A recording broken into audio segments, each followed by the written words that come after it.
अस्सलाम वालेकुम। Hello YouTube family, welcome back to my YouTube channel. कैसे हैं आप सब? उम्मीद करती हूँ आप सब खैरियत से होंगे। नाजरीन, आज की वीडियो स्पेशल है डकी भाई के फैंस के लिए। सबसे पहले तो हमारी तरफ से डकी भाई के फैंस को बहुत मुबारक हो, क्योंकि डकी भाई ने जेल से रिहा होने के बाद मतलब आज 3 महीने बाद अपने न्यू व्लॉग अपलोड कर दिया है, जिसका सबको बहुत बेसब्री से इंतज़ार था। डकी भाई ने इस व्लॉग में अपने सब दुख सुख खोल दिए और क्या कहा डकी भाई ने, आप खुद ही देख लें। बिना टाइम ज़ाया किए चलते हैं आज की वीडियो की तरफ। खैर मैं तब बड़ा हेल्पलेस होता हूँ, मैं समझ नहीं आती कि मैं क्या करूँ और इससे निकलूँ। मैंने क्या किया ऐसा? खैर वो सब कुछ मोबाइल का पासवर्ड, मैंने लैपटॉप के पासवर्ड, मैंने जीमेल के पासवर्ड, मैंने एक चीज नहीं छोड़ी। मुझे आज जितने ऑफिसर थे वहाँ पे, मुझे एक ऑफिसर आके दिखा दे, बता दे कि डकी भाई ने हमें ये चीज नहीं दी, इसलिए हमने मारा है। वो तफ्तीश के अंदर इस जगह कोऑपरेट नहीं था, इसलिए हमने मारा है। मेरा 23 मिनट का रिमांड लिया, मैंने पहले 23 मिनट के अंदर उनको सब कुछ दिया। मैंने कहा कि यार मैं इनके साथ पूरी तरह कोऑपरेट कर रहा हूँ, वो फिर भी मुझे मारी जा रहे हैं, मुझे माँ बहन की गालियां दे रहे हैं। तो अगर आपकी यहाँ पे किसी ऑफिसर से बातचीत है, आप उनसे काइंडली रिक्वेस्ट करें कि यार मुझे मारे कम। उनकी सर्जरी के हमने हमारे पास पैसे नहीं थे, वो जो पैसे हमने उनकी जो सर्जरी के लिए देने थे वो उन्होंने ब्लॉक कर दिया। अब कर्जा लेके एमएनसी ये कि ऑफिसर का पेट भर रहे हैं। ये मेरी फैमिली को उस स्टेज पे लेके आए हैं जहाँ पे मैं स्पीचलेस हो गया कि यार मैं क्या करूं। मतलब अब्बा जी के इलाज के पैसे भी उन्होंने ब्लॉक कर दिए हैं। तो ये बात मैंने उनको उधर दफ्तर में ऑफिस में कही थी, सरफराज चौधरी को मैंने खुद उसके मुंह पे कही थी। मैंने कहा मेरा अब्बा हार्ट पेशेंट है, उनकी सर्जरी के पैसे आपने मेरे फैमिली का अकाउंट ब्लॉक कर दिया। ये पेरे मार के मुझे कोर्ट पे लेके जाते हैं कि मैं किसी मीडिया के किसी माइक में बोल ना दूं। मैं चुप रहता हूँ। वो चीख के बोलते कहता बोल, बैंक की गालियां वो देता रहता है। उसने मेरे बहुत जोर थप्पड़, उसने मुझे दूसरा थप्पड़ लगाया, फिर मेरा थप्पड़ लगा, मर गया जब तक उसका दिल नहीं भरा। कहता हाथ ऊपर कर, मैंने अपना हाथ ऊपर कर लिया। वो घर में वीडियो कॉल लगाता है, जो एक बच्चा रिसीव करता है जिसकी एस्टिमेटेड तकरीबन एज होगी 7 साल, एक हाथ में सिगरेट होती है। वो उस बच्चे से पूछता है कि डकी भाई को जानते हो? वो बच्चा कहता है जी। वो बैक कैमरा ऑन करता है, मेरे हाथ खड़े होते हैं, तो बच्चे को कहते हैं ये देखो इसके साथ क्या हो रहा है, आप देखोगे तुम इसका प्रोग्राम, तो फटाफट इसको गालियां दो। बच्चा कहता है वो कहता है तुम इसके प्रोग्राम देखते हो? कहता जी। तो मैं समझ नहीं आती कि मैं क्या करूं और किस तरह इससे निकलूं। मैंने क्या किया ऐसा? क्या इसको गालियां दो? बच्चा कहता है कि जबकि मैं देर को आया हूं, मैं सब कुछ मोबाइल का पासवर्ड, मैंने लैपटॉप के पासवर्ड, मैंने जीमेल के पासवर्ड, मैंने एक चीज नहीं छोड़ी। मेरा 23 मिनट का रिमांड लिया, मैंने पहले 23 मिनट के अंदर उनको सब कुछ दिया। वो फिर भी मुझे मारी जा रहे हैं, मुझे मार की गालियां दे रहे हैं। फिर काइंडली रिक्वेस्ट करें कि यार मुझे मारे कम।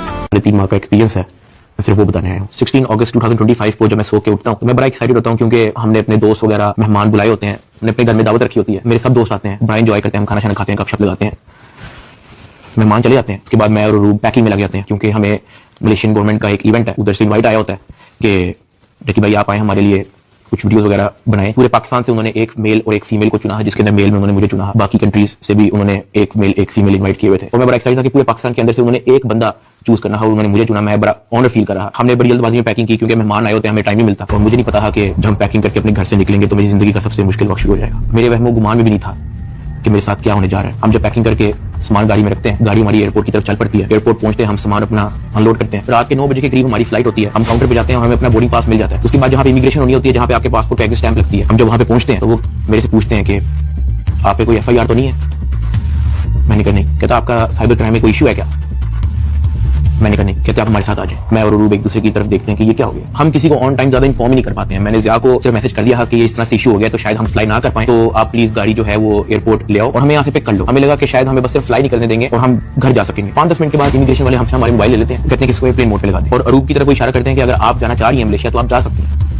रूब ने कहा नहीं, अगर साथ मेरे साथ जा रहा है तो आज मैं आपसे सादुरमान बन के बात करूंगा, ना कि डकी भाई। मैं नहीं चाहता कि कोई ये सोचे कि इस वीडियो का मकसद जो मेरे पे FIR हुई है उसकी कोई जस्टिफिकेशन है। I am simply here to apologise. मेरे किसी भी कंटेंट से अगर आज तक कोई भी नेगेटिवली इम्पैक्ट हुआ है, मैं उस चीज़ के लिए माफ़ी मांगता हूँ। मेरी हमेशा से सिर्फ यही इंटेंशन रही है कि मैं लोगों को एंटरटेन करता रहूँ और कुछ ना कुछ जो है वो मैं नया लाता रहूँ। अनजाने ना अनजाने में अगर मेरे से कोई कंटेंट कभी ऐसा पोस्ट हुआ है जिससे कोई नेगेटिवली इम्पैक्ट हुआ है, या कोई प्रमोशन ऐसी हुई है जिससे कोई नेगेटिवली इम्पैक्ट हुआ है, मैं उस चीज़ के लिए पूरे कौम से माफ़ी मांगता हूँ। Let the court handle. मैं लीगली इस मैटर को एंड तक देखूंगा। मैं कोर्ट्स के साथ पूरी तरह कोऑपरेट करने को रेडी हूँ और कर रहा हूँ। मैं इदारे के साथ पूरी तरह कोऑपरेट करूंगा, और जो भी जज साहब मेरे केस का फैसला लेंगे मैं वो कबूल करूंगा। बाहर जाके मुझे नहीं पता कि उनके जानने वाले थे जुनैद सलीम जो एंकर हैं, उन्होंने कहीं उनको बात बता दी। जुनैद सलीम साहब ने जो है वो अपने पॉडकास्ट के अंदर इसका जिक्र कर दिया कि मेरा एक जानने वाला वहां पे गया तो डकी भाई इस हालत में था। तो जुनैद सलीम साहब ने जो है वो इस चीज का पॉडकास्ट दे दिया। ज़ेरे हिरासत जब डकी भाई थे तो कुछ लोग उनसे मिलने गए, तो उन्होंने कहा कि आप पिज़्ज़ा खाएंगे, तो डकी भाई जवाब में उनके पाँव पड़ गया जो उनसे मिलने आए थे, और बिलक बिलक के रोने लगा और कहने लगा पिज़्ज़ा को छोड़े, उनसे कहे मुझे मारें कम। ये नहीं कहा कि मुझे ना मारें, मगर मुझे मारें कम। बहुत मार रहे हैं। जो फिर मेरे लिए अंदर प्रॉब्लम हुई, मुझे फिर इस बात पे डांट पड़ी कि मैं आगे बात आउट कर रहा हूँ। फिर मैंने फिर डिसाइड किया कि मैंने अब बोलना ही नहीं, मुझे जितना मर्जी मारे, मैंने किसी को नहीं बताना। मुझे औलाद में वापस बंद कर दिया इन्होंने। थप्पड़ किसने मारा था? थप्पड़ वो एलकारों ने मारा था। थप्पड़ वाले एडिशनल डायरेक्टर ने भी मारा था, मैं आपको बताता हूँ जी। डकी भी आगे बताएगा कि मुझे चपेड़े किसने मारी थी, और वो बेचारा एक बात कहता था कि यार मुझे मारो ना, मैं कॉपरेट तो कर रहा हूँ, मुझे मारो ना। जब इसको पेश करने लगे थे डकी को, तो भाई वो आपको बताया था कि मैं इसको थप्पड़ मार के लाया हूँ। हाँ, तो वो थप्पड़ मार के लाए, वो मारते थे इसको। अब मैं आपको बताना चाहूंगा कि इस पूरी इन्वेस्टिगेशन के दौरान ये जो असिस्टेंट डायरेक्टर शुएब रियाज, जो मेरा इन्वेस्टिगेशन ऑफिसर था, उनका जो फ्रंटमैन था, उसको सिर्फ इस काम के लिए रखा हुआ था कि वो मेरे से पैसों की डिमांड करे। उसने तब मेरे से पूछा कि यार तू बेवकूफ है। मैंने कहा क्या हुआ है? कहता यार तेरे पीछे आने वाला कोई नहीं। मैंने कहा यार मेरी फैमिली कभी इन चक्करों में पड़ी नहीं है। तो कहता नहीं तू बेवकूफ है, तुझे समझ नहीं आ रही कि मैं क्या कह रहा हूँ, तुझे अपना मसला नहीं हल करना। मैंने कहा नहीं, मुझे नहीं समझ आ रही आप क्या कह रहे हैं। कहता कि तेरा कोई दोस्त पीछे आने वाला, कोई तेरा भाई, कोई तेरा आउट ऑफ कंट्री कोई दोस्त रहता हो, कोई तेरे पीछे आने वाला नहीं। मैंने कहा कि मेरी तो बातचीत नहीं है किसी से, तो मैं किसको क्या कहूँ। तो कहता कि ये जो तेरा आईओ है ना, सारी गेम इसके हाथ में, इसने जो लिखना है तेरे साथ वही होना है, तो तू अगर इसके साथ ताउन करेगा तो तेरा मसला हल हो जाएगा। मैंने कहा मैं समझा नहीं आपकी बात। कहता कि भाई लगता है तुझे सारा पैसा कब्र में लेके जाना है, पैसे आप फिर कमा लोगे, आप अपना मसला हल करो। मैंने कहा मैं इन चक्करों में कभी भी नहीं पड़ा, मुझे नहीं पता कि क्या पैसे कितने लगते हैं, क्या होता है, मुझे नहीं पता, आप मुझे बताओ आप क्या चाह रहे हो। कहता कि तेरा जो मसला है ना वो 7-8 के अंदर हल हो जाएगा। पहले मुझे लगा कि कोई 7-8 लाख की बात कर रहा है, कि कोई 7-8 लाख के अंदर मेरा मसला हल हो जाएगा। मैंने कहा 7-8 लाख? कहता नहीं तू लाखों में ही रही। मैंने कहा 7-8 करोड़? कहता तो और। मैंने कहा इतने तो मेरे पास है ही नहीं, मेरे रिसेंटली कुछ बहुत ज्यादा खर्चे हुए हैं, मैंने आगे भी बहुत सारी मेरी स्पेंडिंग है, मेरे 100 और काम है, मेरे पास नहीं है। कहता बस फिर तो इधर ही पड़ा है। मुझे वहां से आइडिया हो गया कि इस बंदे का काम सिर्फ और सिर्फ मेरे से पैसे मांगना है, और वो मेरे साथ एंड तक खड़ी रही। उसको डराया गया, धमकाया गया, ब्लैकमेल किया गया। इवन एक पॉइंट मैंने इसको ये भी कहा था कि जब तक मैटर हल नहीं होता तुम आउट ऑफ कंट्री चले जाओ। वो तब भी मेरे साथ खड़ी रही, जेल में था और मेरे लिए मर्दों से लड़ती रही है। और सही बताऊं तो कोई भी नहीं करता ऐसा, हल्का सा मर्द पे बुरा टाइम आता है औरतें छोड़ के चली जाती हैं, लेकिन अरूब मेरे साथ खड़ी रही। मैं एहसान कभी भी नहीं भूलूंगा।